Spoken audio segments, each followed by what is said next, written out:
I can't wait. I have to give a backstory on Shari Levitin just for a second. Is I was so looking forward. I was honored to speak at the second Outbound conference, and that's where I met Shari. And I'd been dying to meet Shari and so forth. And there I am meeting Shari, and I was kind of intimidated. I was nervous. I'm just being flat out honest. But the one thing that I really totally, and this, selling from the heart's I hadn't even started. It was about halfway through writing Selling from the Heart. So finally, Shari and I are meeting, and I still remember this. And Shari, you and I can talk about it when you come on the podcast. But I remember, I knew Shari was the real deal when I opened up, and I remember this as plain as day. I still have it on a back of a napkin.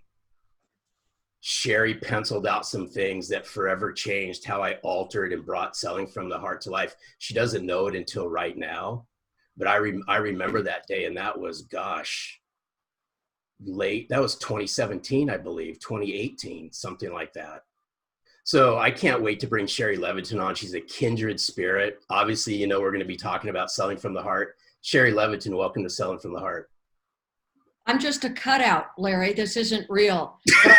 Having heart in there because, we can monetize this now. Yeah, exactly.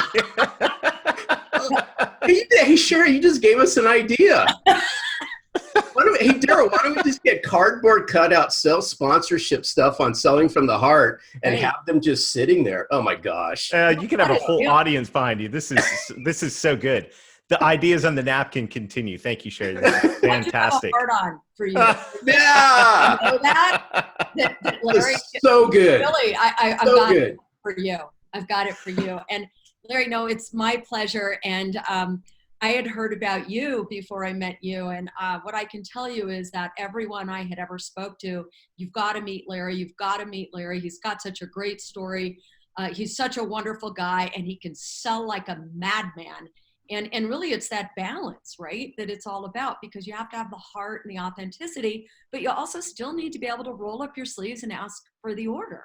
And I think there's a lot of people that don't know how to do both, right? So they're either all heart and no courage, right? Or they're all sort of this courage, old school stuff without heart, and you really have both of those. So good, man. Well, that really just tees up the question that every guest on Selling from the Heart gets, and I feel like you've half answered it because that was really, really true and powerful stuff. But Shari, when you hear the word Selling from the Heart, what does that mean to you? Well, it means a lot of things, and actually the meanings changes over time, right? But if you look at the core part of the word courage, the Latin word courage, C-O-U-R actually means heart.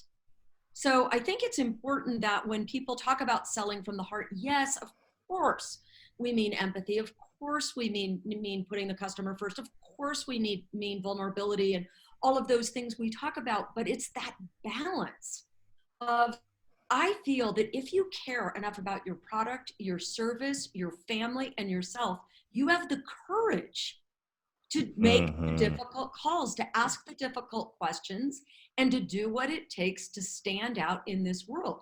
And I will tell you, there are so many salespeople, they don't have the courage to ask difficult questions. They're scared of being embarrassed. They're scared of being rejected, or they're frightened what it'll mean about them. They don't follow up. They don't have the reliability. So I really think when we talk about selling from the heart, we're talking about the balance between heart and empathy and vulnerability and courage.